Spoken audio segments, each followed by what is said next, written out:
না, আর কোনো রাগঢাক করছেন না তিনি। রাজ্য নেতৃত্ব সম্পর্কে তার ক্ষোভ একেবারে প্রকাশ্যে চলে এসেছে। মেদিনীপুর আসন থেকে সরিয়ে বর্ধমান দুর্গাপুরে টিকিট দেওয়া হয়েছিল বিজেপির প্রাক্তন রাজ্য সভাপতি দিলীপ ঘোষকে। দুটোই ছিল বিজেপির জেতা আসন। 24-এর নির্বাচনে মেদিনীপুর আর বর্ধমান দুর্গাপুর দুই আসনই হারিয়েছে বিজেপি। আর এরপরই হারের দায় সরাসরি তাঁদের দিকে ঠেলে দিচ্ছেন দিলীপ ঘোষ, যারা এই সিদ্ধান্ত নিয়েছেন। দিলীপ ঘোষ রাজ্য সভাপতি থাকাকালীন 2019-এর লোকসভা নির্বাচনে 18টি আসন পেয়েছিল বিজেপি।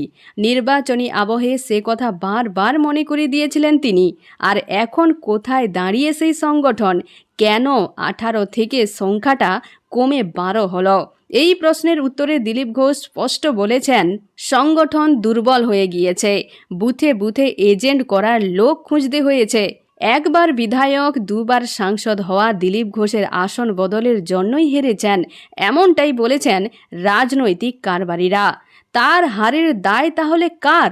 দিলীপ ঘোষ বলেছেন, রাজনীতি করতে গেলে দায় তো নিতেই হবে। জিতলে মালা পরব, আর হারলে যত দোষ দিলীপ ঘোষ। 2-3বার তো আমার ঘাড়ে চাপানো হলো, এবার কোন ঘোষকে পাওয়া যায় দেখি। তার কথায় দায় না নিলে পাবলিকও ছাড়বে না, কর্মীরাও ছাড়বে না। দায় ছেড়ে পালিয়ে যাওয়া যাবে না।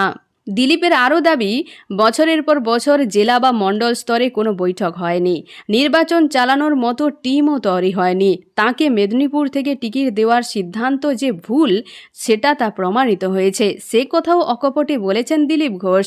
রাজ্য বিজেপির সংগঠন সম্পর্কে দিলীপ ঘোষের মন্তব্য, সংগঠন আছে, লোকও আছে, সেই গতি নেই, সেই জোশ নেই। সামনে যাকে দেখে তার উপর ভরসা কম। বাড়ি থেকে বেরোলে মার খেতে হবে বলেও অনেকে আসেন না। এখনই পর্যন্ত। আবারও দেখা হচ্ছে রাজনীতির পরবর্তী আপডেট নিয়ে। ধন্যবাদ।